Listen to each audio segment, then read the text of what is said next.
Thank you all for joining us today for Quanta's first quarter 2025 earnings conference call. My name is Carrie Liu. I'm the research analyst covering Quanta at Citi and will be moderating today's call. Joining us on the call today are Mr. CC Liu, Vice Chairman and President, Mr. Elton Yang, CFO and spokesperson, as well as Carol and Ale from the IR team. We will begin with the prepared remarks and financial overview from Carol, followed by a Q&A session. Without further ado, I will now turn it over to Carol. Carol, please go ahead. Thanks, Carrie. Good day and welcome to Quanta Computer's first quarter 2025 earnings results conference call. The call is hosted by Citi Global Market Taiwan Securities. The presentation material for today's call is available to the public on Moss and on Quanta's website at www.quanta.tw under IR section. This is Carol. I'm joined today by Quanta's management, Mr. CC Liu, our Vice Chairman and President, Mr. Elton Yang, Chief Financial Officer and Senior Vice President in Quanta's IR team. In a moment, we will start with the financial presentation. After that, the management will host a Q&A to share our view about the business and industry outlook. During this call, we will be making forward-looking statements, which are predictions, projections, and other statements about future events. These statements are based upon our current expectations and assumptions that are subject to lots of risks and uncertainties. As such, the actual results will differ materially from our forecast. We undertake no obligation to update or revise any forward-looking statements. For now, let's walk through the financials. We delivered another record-breaking quarter in first quarter 2025, with sales, gross profit, operating profit, and net profit reaching all-time high. This strong performance provides a solid foundation for the year ahead, which we anticipate will be shaped by both significant growth opportunities and evolving challenges. Revenue for the quarter was 486 billion, up 16.4% quarter-on-quarter and 87.6% year-over-year respectively. Thanks to slightly better supply conditions for the latest AI servers, along with stronger than expected demand for general compute servers and notebooks, we saw strong sales momentum throughout the quarter. Notebook shipment totaled 10.8 million units for the quarter, representing a 2.7% decline from the previous quarter, but a 2.9% increase compared to the same period last year. This outcome surpassed our expectations of a double-digit sequential decline. We attribute the strong shipment to customers pulling forward demand at the end of the quarter due to the uncertainty surrounding U.S. tariffs. The company's gross profit reached a record 38.5 billion, growing 23.8% quarter-on-quarter and 75.3% year-on-year. Gross margin for the quarter was 7.92%, representing 48 basis points increase quarter-on-quarter and 65 basis points decline year-over-year. The margin improvement was largely driven by strong demand for general compute servers and a lighter magnitude of margin dilution from high-end AI servers for slower ramp. Additionally, a reduced sales contribution from notebooks also helped margins. As servers outgrew other product categories, the sales contribution from servers reached 65%-70%, while the sales shares of notebooks was further diluted to below 25% this quarter. Operating profit hit an all-time high of 24.6 billion this quarter, representing a 62.3% increase sequentially. Year-over-year, profit more than doubled, up 110% from 11.7 billion a year ago, making a strong 12.9 billion increase. The operating margin of the quarter was an all-time high of 5.07%, up 143 basis points quarter-on-quarter and 50 basis points year-on-year. Operating expenses was 13.9 billion for the quarter, went down from record level of 15.9 billion in fourth quarter 2024, or 12.8% sequential decrease. On a year-over-year basis, OpEx increased by 35.4%, primarily due to R&D expenses associated with AI development. Supported by strong sales momentum, OPEX ratio improved to 2.86%, down 96% quarter-on-quarter, and is 110% from a year ago, reflecting solid operating leverage. Non-operating income for first quarter was 669 million. The primary items include net foreign exchange of 2.1 billion and net interest expenses of 1 billion. Stepping down the income statement, the net income after tax was a record 19.5 billion, increased by 22.8% quarter-on-quarter and 61.6% year-over-year. The net margin after tax was 4.01%, which grew 21 basis points quarter-on-quarter and declined 65 basis points year-over-year, respectively. The tax rate for the quarter was 22.1%, and all the above concluded an all-time high of earnings per share of $5.06 for the quarter, representing a sequential increase of 94 cents and a surge of $1.93 from a year ago. Turning to the balance sheet, cash and short-term investments slightly increased to 215 billion from 201 billion at the end of last quarter. Account receivables reached an all-time high of 451 billion from 371 billion in the previous quarter, reflecting the sales growth. Inventory rose to a record 277 billion this quarter, mainly driven by customer requests to pull in components early in preparation of accelerated AI server shipments in the coming quarter. The shareholders' equity attributed to the parent company was around 193 billion, down from 222 billion at the end of the previous quarter, due to the deduction of cash dividends of 50.2 billion on an accrual basis. Let's now discuss the ongoing plans for responding to U.S. trade policy.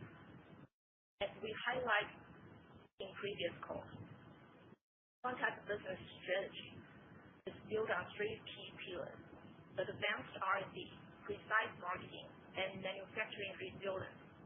Among these, manufacturing resilience has proven to be a competitive advantage in today's volatile market environment. Quanta's manufacturing resilience is rooted in our extensive global manufacturing capabilities. We translate R&D breakthroughs into commercial products quickly and cost-effectively, enabling customers to capitalize on emerging market opportunities. Our flexible and scalable production infrastructure allows us to adapt to shifting customer demands and evolving global trade dynamics. Our production network now spans 9 major sites worldwide: 1 in Taiwan, 2 in China, Shanghai and Chongqing, 2 in Southeast Asia, Thailand and Vietnam, 2 in the U.S., Tennessee and California, 1 in Mexico, and 1 in Germany. The global presence allows us to offer agile, regionally optimized manufacturing solutions. Specifically, to address tariff-related challenges for AI production, our Mexico facility has the responsibility to realize timely expansion, from focusing solely on manufacturing automotive-related products to scaling up AI server manufacturing capabilities as needed. This adds extra flexibility to support our final system assembly operations in the U.S., alongside our existing AI production facilities in Taiwan and Thailand.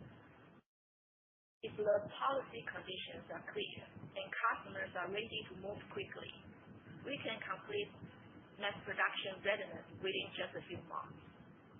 This positions us to effectively support downstream production at our U.S. site and respond swiftly to market demand. Reflecting the continuing capacity expansion and relocation, our CapEx for first quarter reached 4.7 billion, up from 2.6 billion in the same period last year. In line with this momentum, we revised up the 4-year CapEx budget to 20 billion. We'd like to provide some commentary here on several factors that will impact our business performance in second quarter and the remainder of 2025. Driven by customer pulling in orders during a period of short-term tariff pause and ongoing manufacturing relocation, we expect that the strong notebook shipment momentum seen in first quarter will carry into second quarter, then result in a high single-digit sequential growth with upside potential.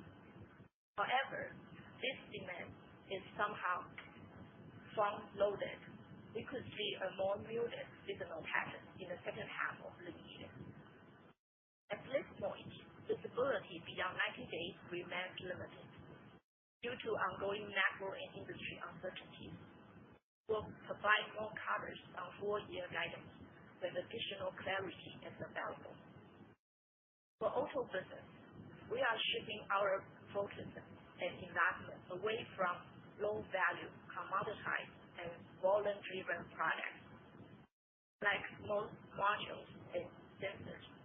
Instead, we are prioritizing resources for the development of high-value and content-rich products such as advanced ADAS, car computers, and inverters.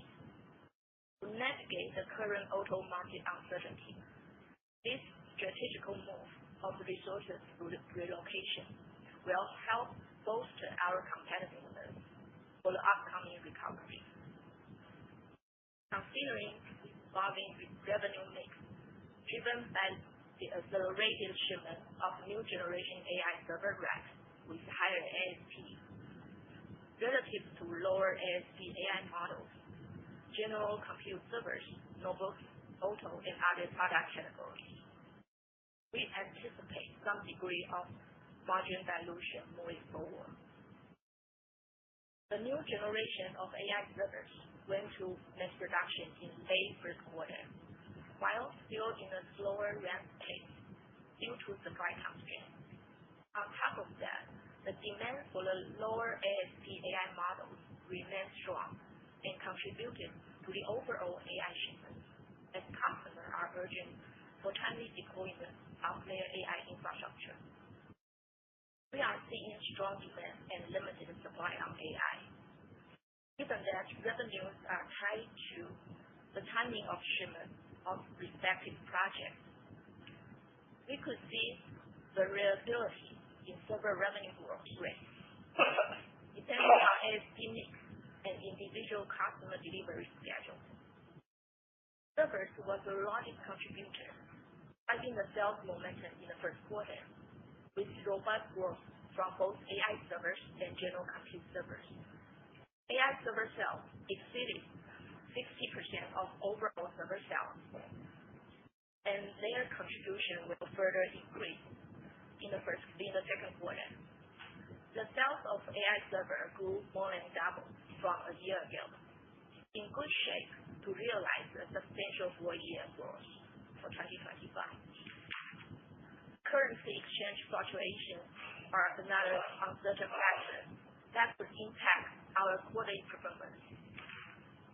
Over the years, we've established a hedging mechanism to manage this risk as a regular course of business, monitoring our net position exposed to the exchange rate fluctuations on a daily basis. In general, most of our account receivables and payables are denominated in US dollars. The exchange rates tend to offset each other. Even during the recent turmoil in the forex market, our hedging strategy has proven effective for our growing business, and the risk remains manageable. Overall, we believe the product mix has a greater impact on our margins than currency exchange fluctuation. To close, we are pleased to present another remarkable quarter to our investors, and the first quarter result provided a great start to the year. Though the outlook for the second half remains unclear, we are set for a better second quarter. Thanks to our employees and management team for their dedication in achieving the unprecedented outcome. That enables Quanta to consistently make our way for a balance between delivering satisfactory shareholders' return and investing in our long-term goals. Recently, Quanta's board of directors has resolved a record cash dividend payout of 50.2 billion for fiscal year 2024 earnings distribution. The management also executed several rounds of capital investment in our manufacturing sites in North America. The investment helped expedite the expansion of capacity and product production relocation, specifically for AI server manufacturing. The expansion is providing us additional flexibility to respond to the U.S. tariff policy. We are seeing CSP customers maintain heavy investment in AI compute and data center infrastructure. The recent CapEx guidance from top U.S. hyperscalers confirm that they are either maintaining or raising CapEx for AI spending in 2025, despite from a high base last year. As such, the accelerating AI shipment presents a major tailwind for the year.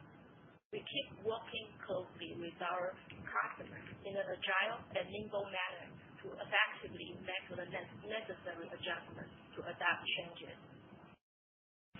Over the decades, Quanta has had solid track records in facilitating prudent strategy, smart investment, and excel operational execution to navigate through fluctuation environments.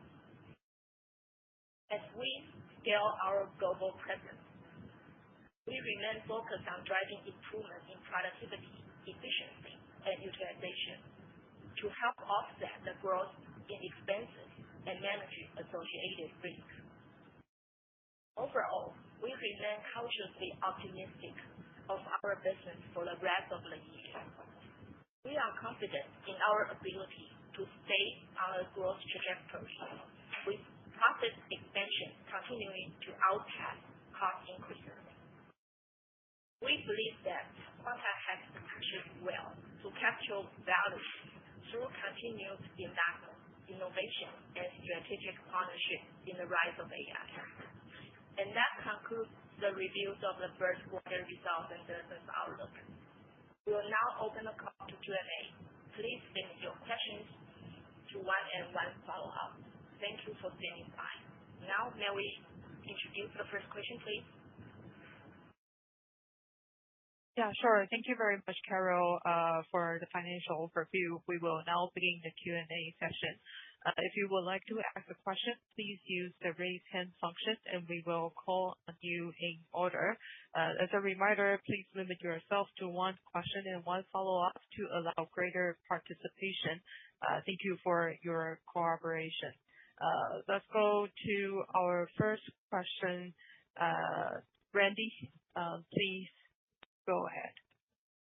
Hey, yes, thank you for hosting the call. My first question, we wanted to ask on the second quarter outlook. First, after the strong first quarter, you had a 20% dip to start April. Curious if you could give a view as we go through, if you're seeing an acceleration, how you view overall growth for second quarter, and then if you could split that between the AI, the higher ASP AI racks versus lower ASP AI server, and then also for expectation on continued strength from general server.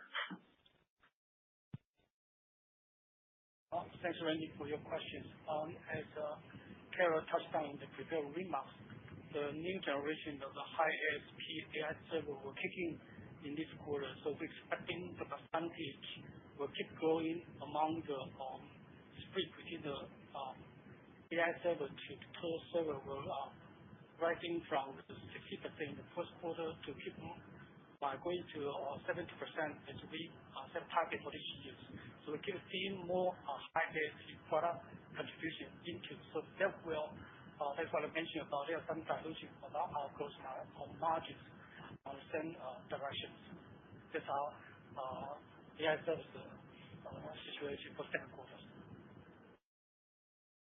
Okay. And I'll just ask the follow-up, and it'll be two-part follow-up. But if you could give a view, the general server, what drove the strength in first quarter? It's been kind of a stable market, but how much was share gain?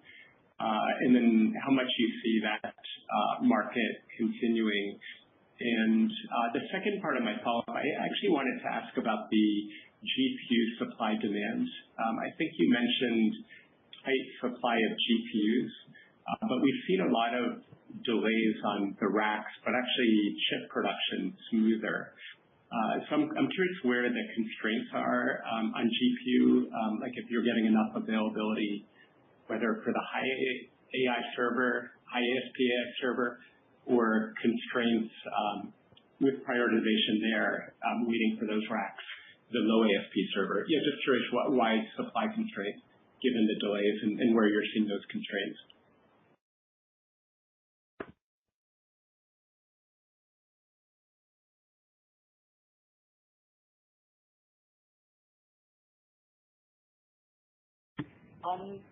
Let me put another way around to answer your question. First, for the customers to deploy the data center build-out keep going up and strong, very strong. Demand is very strong. So they'll pick up when it's available in the market. So in the first quarter, due to the limitation from the high ASP of the server, the business, so customer employ more current versions of the AI server. And definitely, there's a kind of allocation between the current order between the high ASP and low ASP, rather to talk about the share gain or share loss. Let me put the other way around for your reference, because the demand is still there, demand is still intact. Customer just do the allocation between the GPU, the readiness, so they can move on to next version or current version. So that's a dynamic. And moving to the second quarter, the supply of the high ASP is getting better and better, but just subject to the availability from the chip vendor, rather from the customer demand. Customer is still over there, still intact, still very strong. Okay, so it's kind of dynamic to relocate, even a split between the high ASP and low ASP AI server. Okay, thank you. And if you could comment on the general server outlook, and then I'll drop back to the queue. Okay. They keep going, but in this quarter, the high ASP server, the growth rate should be better than the low ASP server, relatively. Okay. Yes, thank you very much. Thank you, Randy. And then the next question will be coming from Howard. Howard, please go ahead.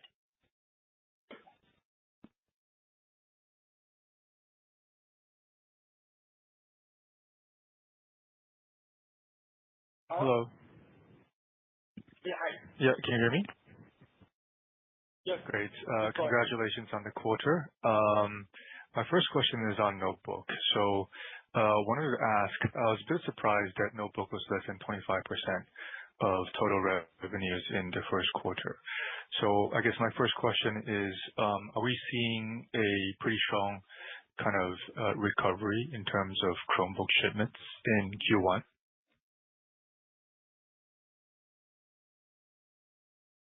No, it's not allocate to the Chromebook. Chromebook still come, back to the regular pattern, only 10% plus minus something only. So it's not a key portion of our total notebook shipments. Okay.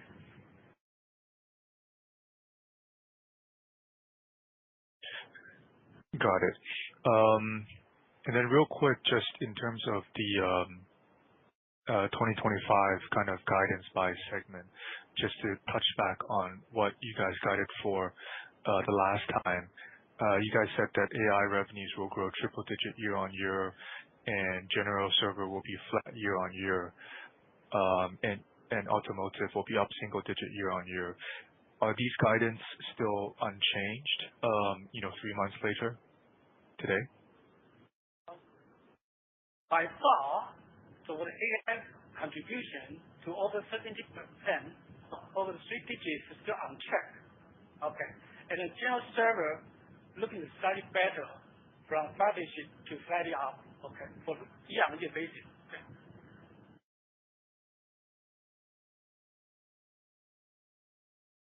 Got it. Okay. So one last question from me, and I just wanted to clarify maybe your answer to one of Randy's questions earlier.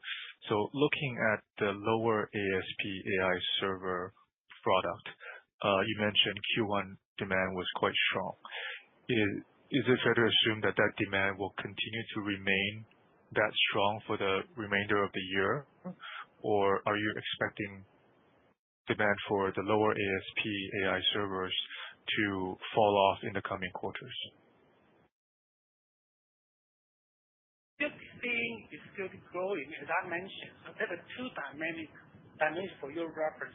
First one is about allocation between the split between the high ASP and low ASP split of the server, but to the availability. And we still see the low ASP general server still keep growing, but the percentage maybe below to the high ASP servers for the quarters. Okay.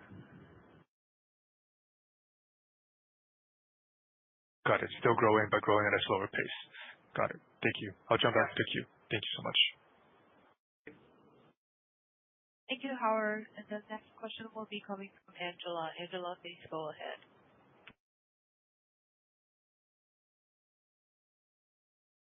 Hello? Can you hear me? Yeah, Angela, please go ahead. Oh, okay. Thank you for taking my question. Just a follow-up question regarding to the AI server. Can you give us a definition of the low ASP and high ASP of the AI server? Not that sure what that means, low ASP AI server demand strong in the first quarter. That's my follow-up question first. Yeah, let's do a different ASP. What is higher? No, that's the current version of the GPU or next generation of GPU, but due to the different infrastructure, so they have a different price tag. And the next generation now kicking in this quarter is a high ASP because the current GB200 stock. Okay. Oh, okay. So it means Hopper is a lower ASP AI server and the Blackwell GB is a high ASP AI server. Am I right?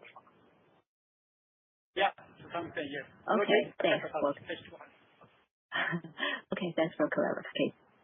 And within your AI server is adopting buy and sell model, and based on accounting principles, if you buy the GPU from clients by CSPs and assemble to and sell to them, will you book your sales in the value including GPU, CPU, or you will have a net deducting this the major chip with the other net value only? That's the question. Follow up. That's a mix. Depends on the customer's requirement. If it's a consignment model, then we'll offset the key components of the cost. If it's a buy-sell model, then we'll cover everything.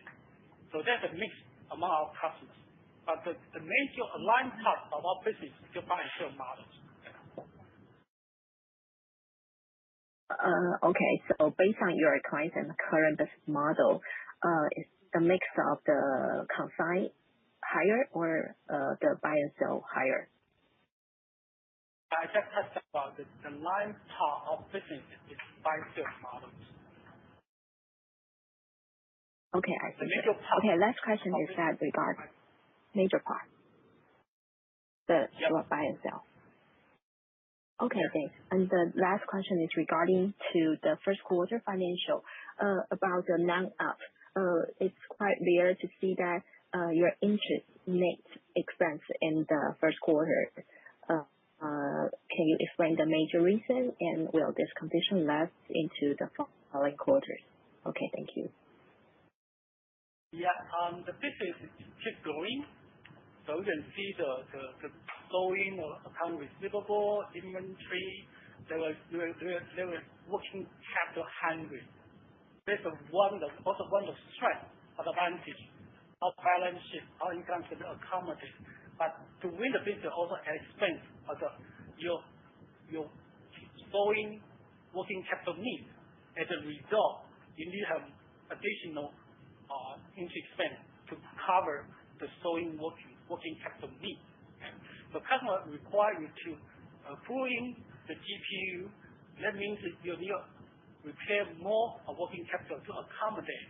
So only few players, that's one of the key reasons, the only few players can, in this industry, to working with the CSP for this type of product, for this type of business. Okay, makes sense.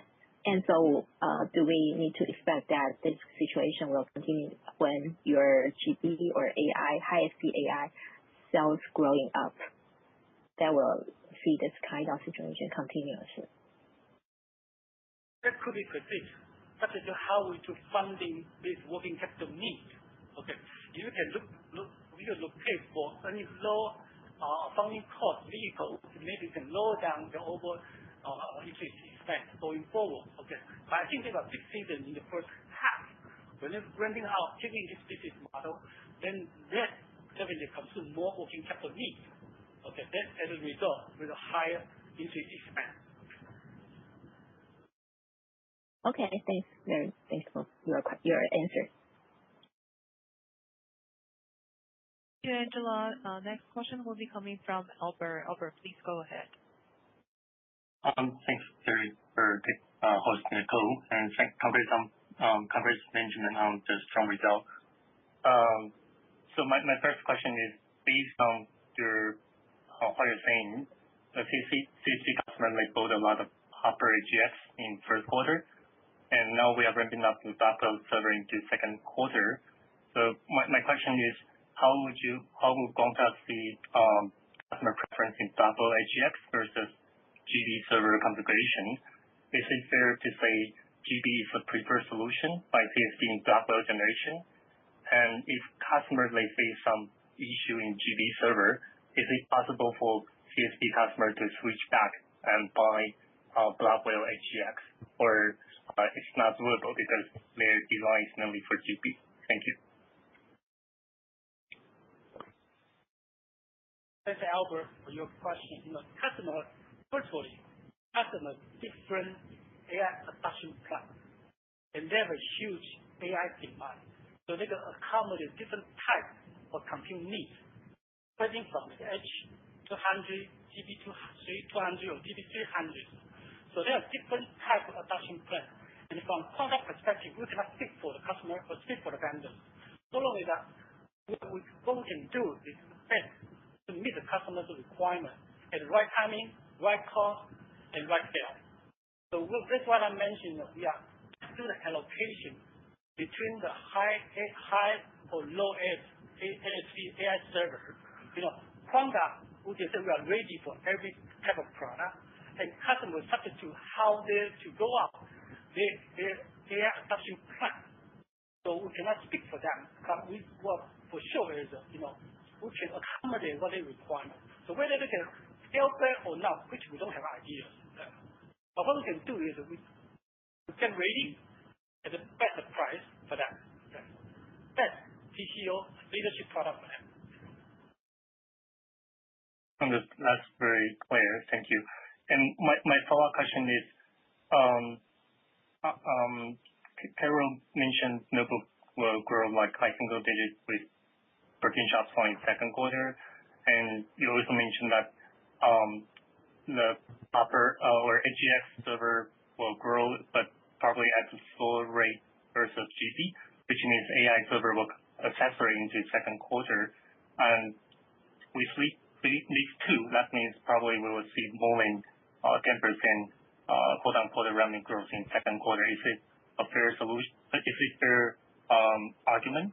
And if that's the case, second quarter can be easily like 55 billion, but April revenue is only 15 billion. So why there's a big shortfall in April?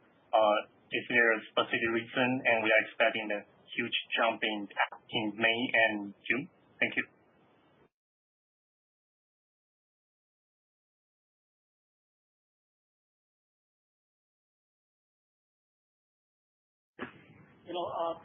Albert, again, thanks for your question.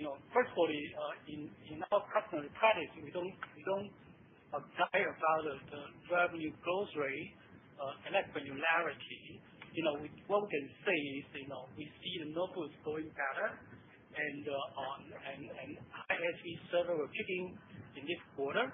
Again, this is still an unknown swing factor about how the customer to allocate between the high ASP and low ASP, as well as the readiness of the chips from chip vendors. So there's a swing factor over there. Anyhow, we expecting.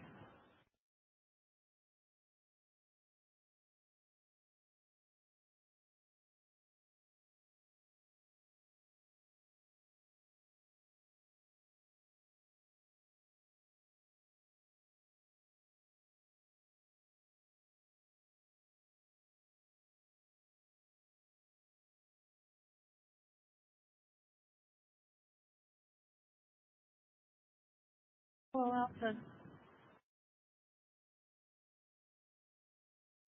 Elton? Carrie? Yes. Hi, Elton. I think we lost you for a couple of seconds.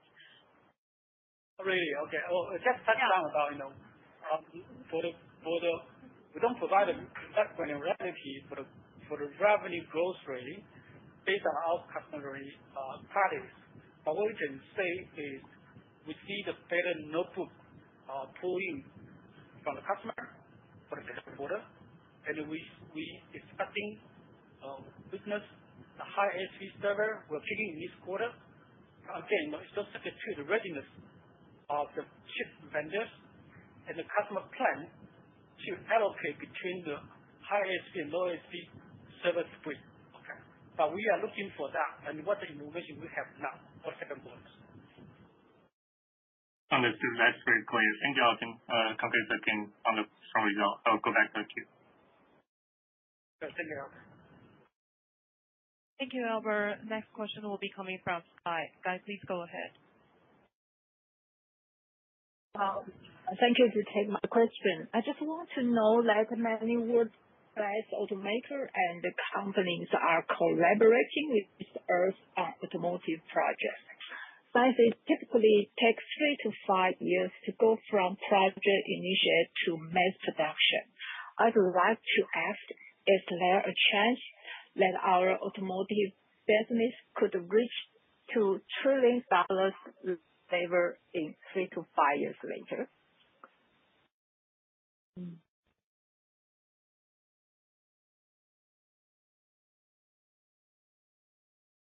As Carrie touched on in the prepared remarks, the AV business probably facing some certain hiccup in this year due to the macroeconomy, due to the tariff issues, okay, due to the inflation issues. So that's why we are mentioning we change our strategy to migrate from the low ASP product to high value added product. Okay, and we're expecting the revenue growth still flattish for this year.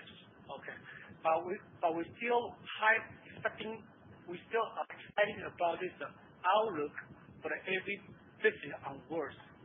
So we're still seeing there should be in the next 1 or 2 years there's another growth driver for Quanta onwards. Okay.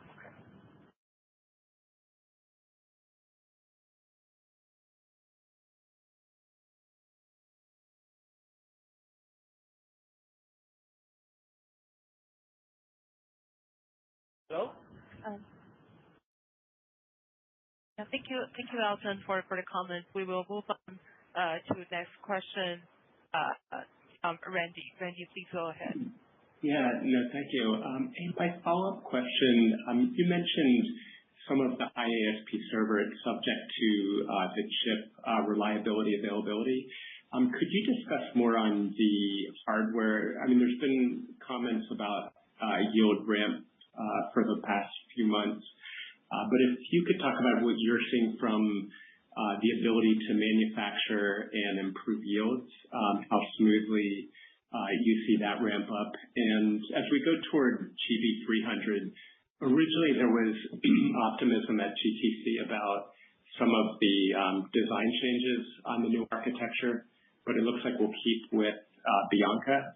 So how you're seeing the transition to GB300, if that ramps up, say later third quarter or fourth quarter? Firstly, we don't comment about a rumor. Secondly, if there's a hold through, we are more than happy. That's going to be easier for the renting schedule and improve the yield rates. But again, we don't speak for our vendors. But what we understand is that most of the key issue has been solved for the GB200. So, but what the customer will change their migration plan, we don't know. But as I mentioned, customer has their own adoption plan, and they will ever change it. So we will make sure always have a flexibility to meet the customer's requirements. Okay, great. That's clear. Okay, and I wanted to ask a follow-up on margins. I know you can't guide explicit, but you are coming off a high base, both gross and operating margin. So maybe a couple of things around it, because if you could give a direction for OpEx growth, and then also whether it's kind of an ability to maintain operating margin, even though gross margin comes down, you can, with the scale up, maintain that. And sorry, the second part, wanted to ask for FX, is there a sensitivity on revenue and cost from that NT dollar recent appreciation? How much, if that would have any impact, or that's kind of a natural hedge to the gross and operating margin? Okay, thanks, Randy. For your first question about OP margin, maybe I'm a little because every quarter has different product mix, so there are different leverages. So operating maybe up and down. But for the overall OP expenses, we are managed to make sure the growth of the OP expenses, the growth rate is below our sales growth rate.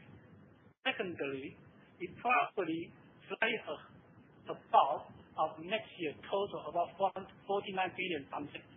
Okay, so there's an up and down. In the second quarter, we still need to put more effort to ready for the GB300. So we're expecting the R&D expenses will should be raised as well. So for conservative sake, we're still willing to say that some of the pressure for the OP margin in the second quarter, even though they have a leverage from our top line.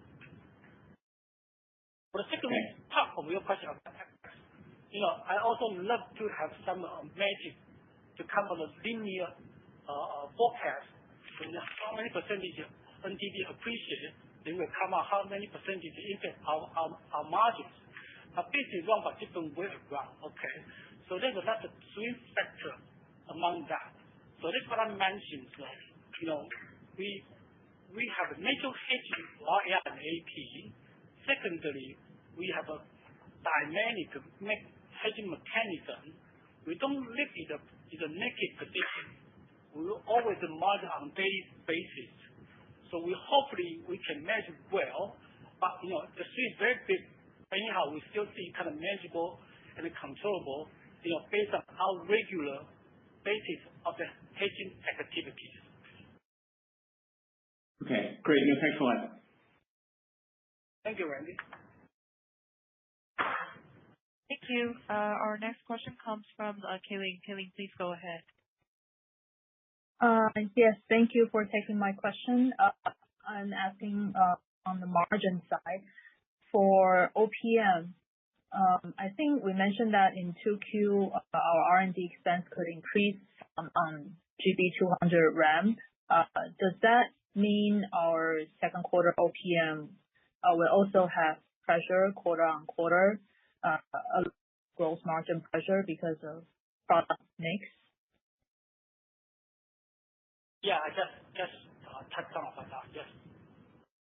And on the overall long-term view, when high ASP AI servers like GB200 reach a certain scale, and we also have certain experience ramping that. Would you say those AI servers OPM is higher or lower than current OPM level? This is a dynamic industry. We'll keep the next generation of the new CPU in the market. So we'll keep a new R&D expenses to make sure Quanta ahead of a competitor to come out, set out a product. And that's what I mentioned. We're more likely to provide the guidance of overall OP expenses for the full year basis for you modeling your forecast. So what I'm saying, next year we're 49 billion something for overall OPEX. And this year probably, ahead now, the 49 billion. But again, our goal is to make sure our revenue growth rate is below our expensive growth rate is below our revenue growth rate. That's our overall goal. The next goal is to increase absolute margin dollar, since the product mix can change from time to time, and they can subject to the product mix and subject to the new product coming out. So there's a lot of variability about the OP margins. So I'll probably give you another dimension for you to model your forecast. Okay, thank you. Just a quick follow-up on previous question about GB200 assembly yield. Are we seeing any of issues with that, or is mainly the chip supply issue that we are seeing to ramp GB200? Thanks for your question. I don't want to comment about what the vendor's performance. Okay, what we're keen about is what's the amount and the timing. Our customer, we don't buy directly from the chip vendor, we buy from our customers. The customer give out a schedule, and we discuss what the schedule. That's what I mentioned. We are others a multiple maker. Their customer is a chip maker. Our customer we buy from based on buy-sell model. We buy from CSP. So the key thing for us is how to discuss what the timing, the quantity they can provide, and what to allocate our resources, allocate our product among the H200 or GB200 or GB300. So totally different dynamic. When you talk about the vendors, which we are facing about the CSP instead of chip makers. I see. Thank you. I'll get back to the queue. Thank you. Thank you. Due to time constraint, our last question will be coming from Kevin. Kevin, please go ahead. Yeah. Thank you for accepting my question and congratulate on the outstanding quarter. And my first question is about the visibility. As you have already mentioned, the visibility for like NBPC for those consumer products remain very limited for a second half. And I want to ask about what is your visibility? What is the order visibility of your server, especially for AI, high ASP or low ASP server business for the second half? And what do you think the future will be for this industry? Like it has been a very strong growth during the past year in 2025. Do you think the momentum will remain for a year to come? That's my first question. Firstly, definitely the visibility is getting better. That's why we kick in this quarter. And again, on war, it's still subject to the availability for the chip makers. And whether what outlook for the 2026, actually, all the CSP's earnings call already tell you. They are keep their investment. They keep a lot of CapEx. And they are also looking forward to keep a growth rate for the 2026. Maybe growth rate is lower, but the 2026 still keep growing. That's why I keep talking, the demand there, the demand intact, but subject to what availability about the chips. They will come up so customer will decide what to allocate the product because they want the chip to provide AI service. They want to keep deploying the blowout of the data center. They don't hold the pace. Okay. Yeah, Understood. So can we assume that we have full visibility for server business for like second half this year? We target for that. We're looking for that. We aim for that. Yeah. Okay, understood. And my final follow-up is about the automotive business. As you already mentioned, it still will be our momentum for like the next year to go. Yeah, I just wonder to understand the like percentage contribution we are expecting for the auto business for years to come, because we have mentioned it maybe like high single, maybe reach double digit. Yeah, but we all see that as the growth momentum for the high ASP server is very strong, the percentage-wise it seems to be diluted. Any new comments on this percentage contribution for the years to come for auto business? Again, it's still single digit for the Quanta for the years, okay? And if we all agree, 2026 is still going year for the server, so we cannot expecting this the EV business will outgrow the server business in the 2026. So I will say 2026 still single digit for the AV business for the next year. Okay. Yeah. Understood. So maybe we'll see it in like 2027, when we will see the percentage may be larger. I totally agree, because there's a long certification process. So what we can do is to make sure we are keep go along with the key buyer, key brand, key AV player. We are still working with them, and that's why today we are touched on about the expansion in our German. One of the key purpose to provide a service in our customer in the Europe continentals. So this, again, all this stuff, no matter the EV or server, we need to prepare upfront and taking time to work with the customer to win the customer trust, to come out the cost least product for them. That's why you can get the low hanging fruit, when market come out, when product come out in the market. That's Quanta DNA and Quanta strategy. Yeah, understood. Sorry, may I have the final follow-up, like our dividend policy? We have very good dividend for this year, but you have already mentioned that the CapEx seems to be much higher than what we expected for this year. So I'd like to ask about the future dividend policy. Depends on how the business grow. Again, if you look about back about what we were doing in the dividend policy, we always look in the balance between the cash reserve for the CapEx, for the R&D, and also to return to our shareholders. So it could be some volatility, but if you're looking at, we at least pay 80% of our earnings to our shareholders. That's our track record. Yeah, perfect. Thank you very much. Thank you. Kevin, and Elton, I know we are running out of time, but maybe just one very quick question from me regarding GB200. The system complexity, have obviously raised the bar for ODM, so order allocation has been highly concentrated on leading suppliers, including Quanta. But as we migrate to GB300 or even next generation, do you expect to see any competitive landscape changes, or do you expect to gain more market share?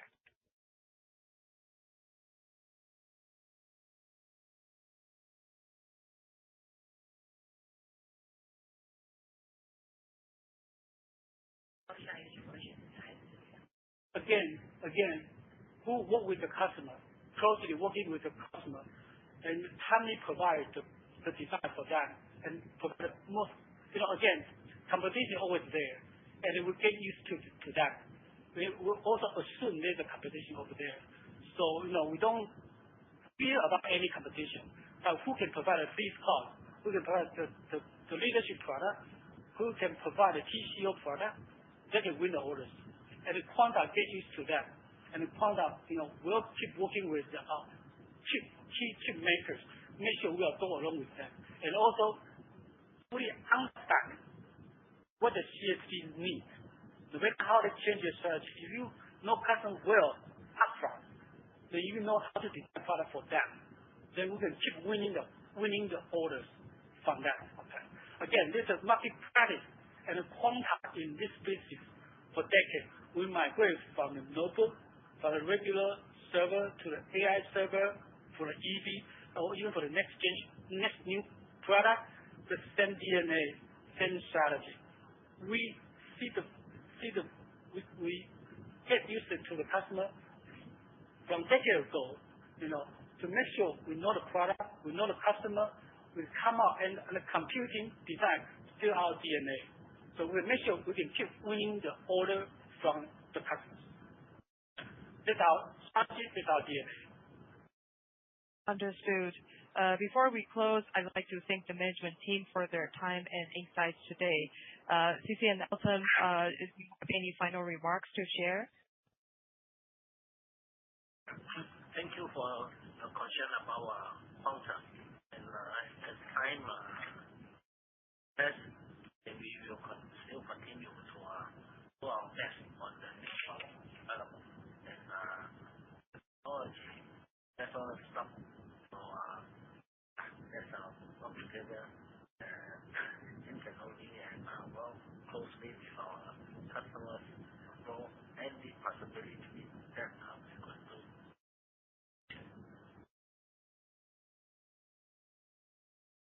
Great.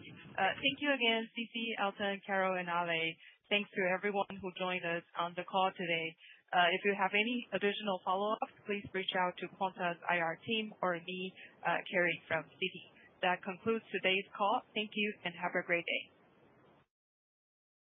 Thank you. Thank you.